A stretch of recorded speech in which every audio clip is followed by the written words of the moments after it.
Hey, what's up, you guys? My name's Frankie W, and welcome back to my life.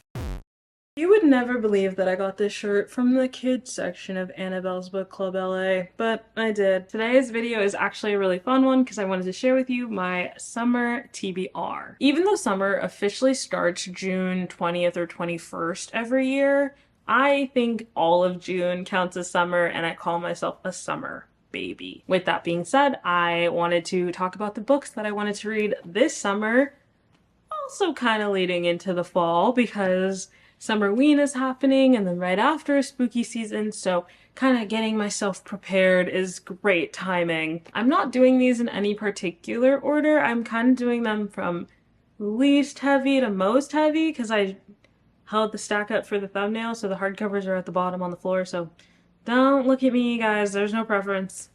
But starting with Kiki's Delivery Service. So I know that certain Miyazaki films are actually adapted from books. I know there's also a Howl's Moving Castle book, but she's witchy. I thought this would be fun, either for an early fall read, but also because I'm doing a summerween reading challenge and I'm reading during summerween. This is probably the smallest book on here.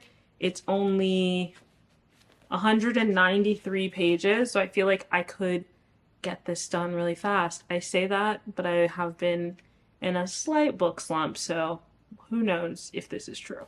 Meddling Kids by Edgar Cantero. This is a loose adaptation of Scooby-Doo, so it's actually kind of like a real life version of what would happen to the Scooby-Doo gang if they solved a murder or a mystery and then like the murderer came out of jail.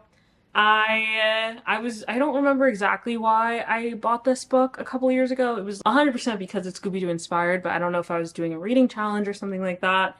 I started this book, but I ended up pausing it. Oh, it's a Blumhouse book. I did not know that. I started this book. I didn't end up finishing it.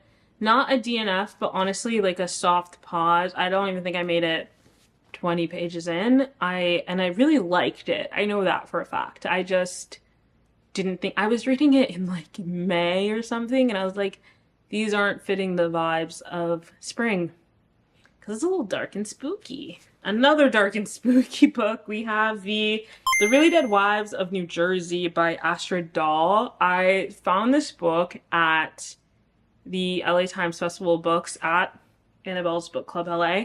The main reason I bought this is because it's New Jersey. New Jersey is my home state. I think it's a really fun and silly title.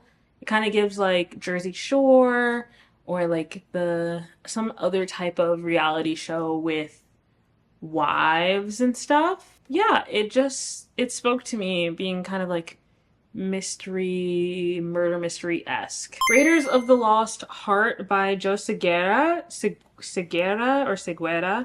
I showed this book in my Xmas book haul that my mom bought me for Christmas 2 years ago now. I haven't read it yet, but it's on the list because it is something that I'm really interested in. So versus the other three, where I'm kind of going into those a bit blinder, but kind of already knowing, like Kiki is a witch, Meddling Kids is the Scooby-Doo gang, basically, and The Really Dead Wives of New Jersey, I'm just going off of the Dead Wives of New Jersey part. This one is a little different. So basically, archaeologist Dr. Socorro Corey Mejia has a bone to pick.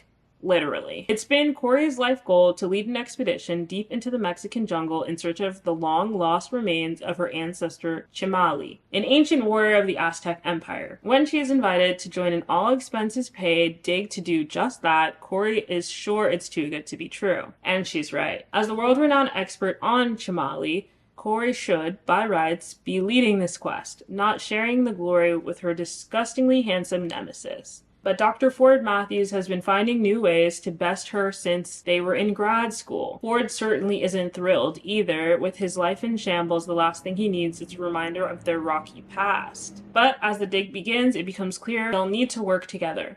A thief was working around their campsite, forcing the pair to keep their discoveries and lingering attraction under wrap.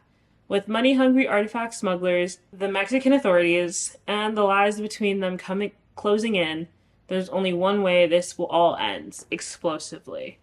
And I remember, I think I saw a TikTok or something about this one where it's like he had his class read her research paper and she didn't know about it. So I know that there's a level of attraction between them anyway, and they're not actually enemies. It's just that they were kind of frenemies in college. Heartless by Sarah Shepard. As you can see, there is a bookmark in here.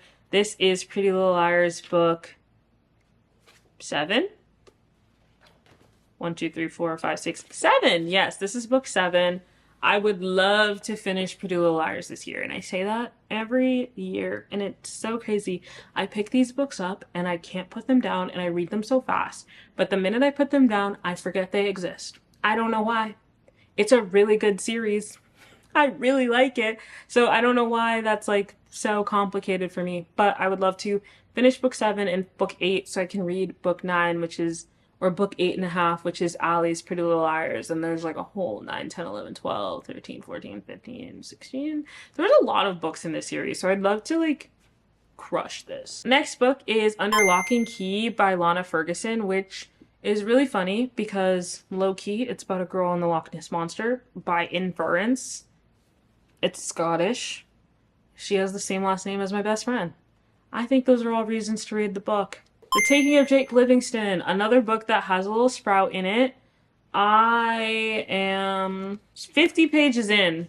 I'm into it. It was just very dark. Guys, the second main character is a horrible person. And I don't like reading his point of view. It makes me sick. And I know he's going to torture him, which is another reason why it makes me sick. So I think I like put it off, but I do want to read this because it's really interesting. And I was really intrigued for the part I got to. So I want to finish The Taking of Jake Livingston. Jake can see ghosts. And they know he can see them too. He sees ghosts and ghouls. He sees people dying a lot. Kind of like a lot. Like the ghosts like reliving the way they died on the football field or something. Like he sees it all, and basically he sees there is someone who recently died who is not a good person. And when he finds out that Jake can see him, he starts torturing Jake and trying to force him to do things for him. Yeah. The Ghost Roast. This is another book that I got at the LA Times Festival of Books. It is a graphic novel, and it follows a girl who is helping her father in his ghost hunting company, but it's like not actually helping him. She's kind of sabotaging him because she can actually see ghosts while her dad cannot, and she doesn't want her ghost friend to go away. I don't know why everyone's seeing ghosts. Next, The Rise of Kyoshi. I literally picked up The Rise of Kyoshi and The Legend of Kyoshi, I think is the second one. The Shadow of Kyoshi is the second one. So I have both books that are prequel books about Avatar Kyoshi.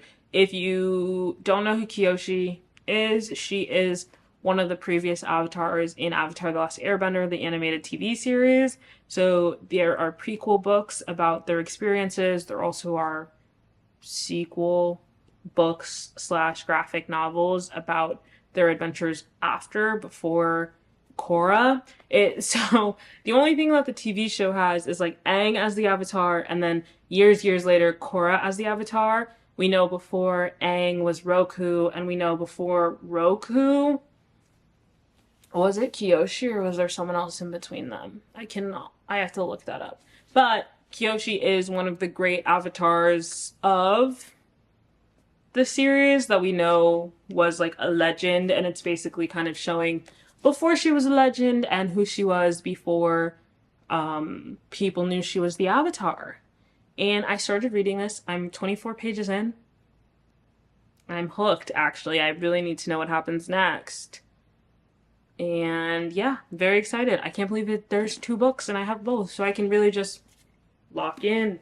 Assistant to the Villain. It has red sprayed edges, which I think is so intriguing to me.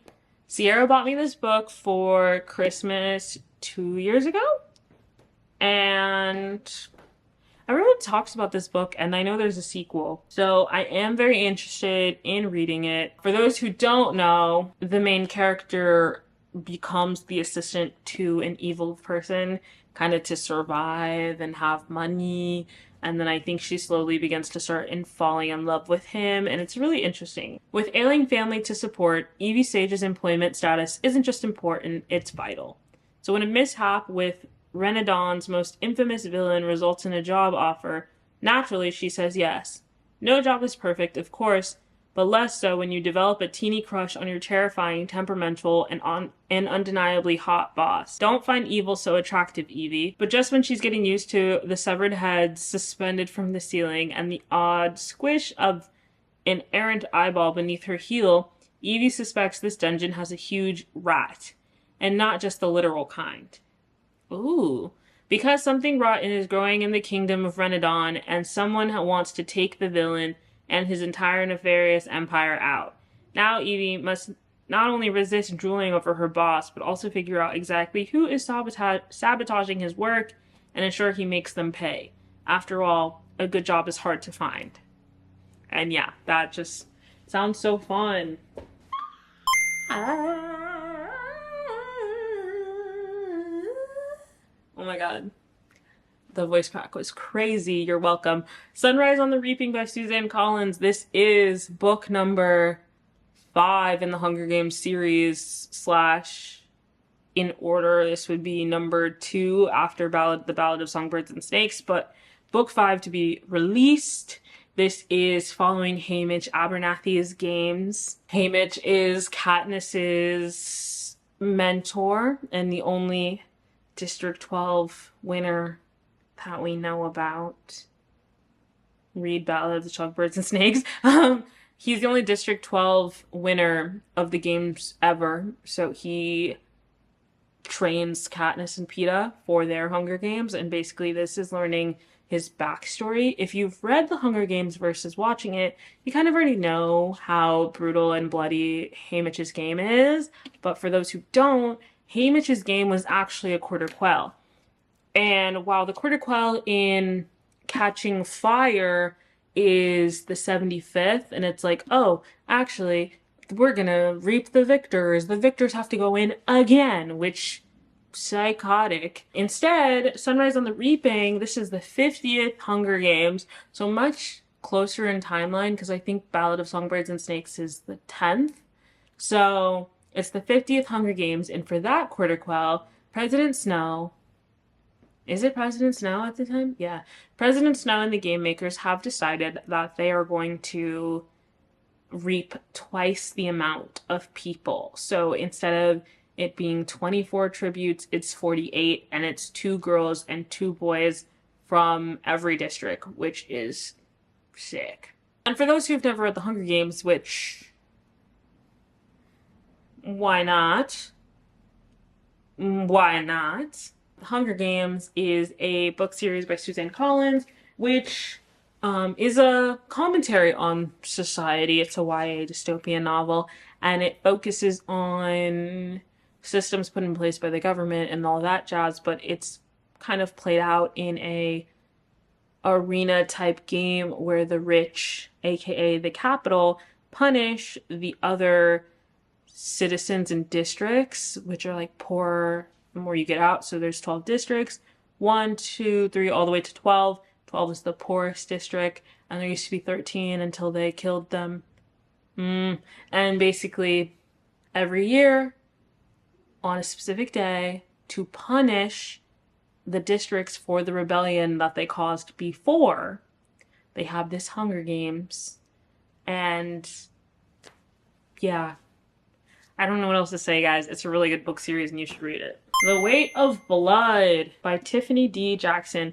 This is a Carrie retelling, except the main character is a light-skinned / biracial black girl who no one knew was black, apparently. Her mom is, I'm assuming, the black woman, and her father kind of had her hide her blackness until...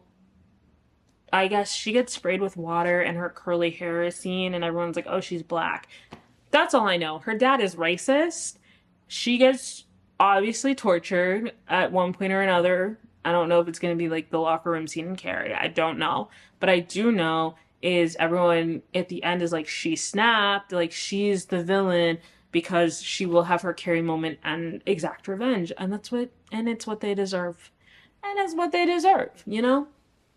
Who could blame her?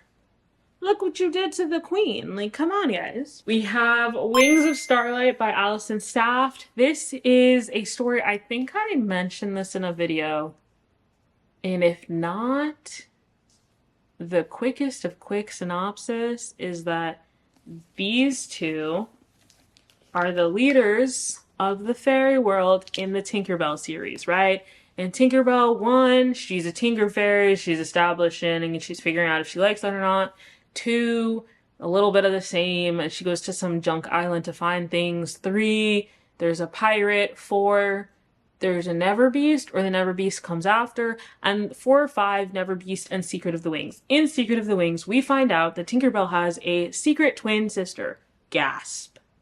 Her secret twin sister is a winter fairy, so Tinkerbell can't go over to the winter world without her wings freezing and breaking. And is her name Periwinkle? Periwinkle. I was right.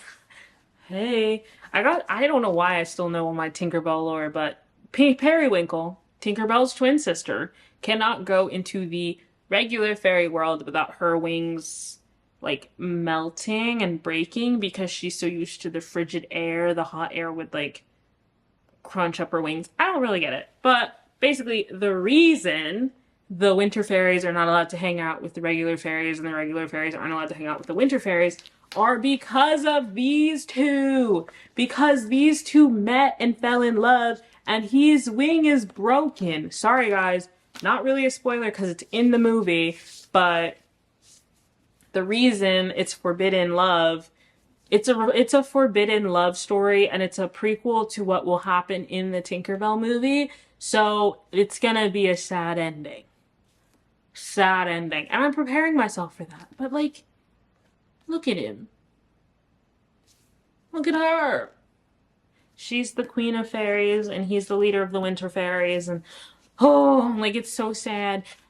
But it's funny, because I think, I don't want to say for sure, but with the rise of TikTok, I think a lot of people just were able to more publicly talk about how they wish that these two had a story that they could read. And then in Disney said, here you go. Last book, I actually am going to show you guys the manga that I'm going to keep reading, but the last book I wanted to read in my summer/early fall TBR is Off With Their Heads by Zoe Hanamakuta. I love Zoe Hanamakuta. She's a really good friend. I talk about her all the time. Love her books, you know?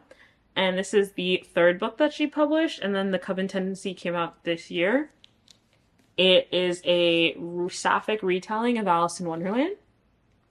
It's a lot darker, a lot more violent and ruthless, and I'm here for it. In a world where saints are monsters and Wonderland is the dark forest where they lurk, young witches and lovers, Carousel Rabbit and Ichadora Alice Sickle, were once both imprisoned in the forest for a crime they didn't commit.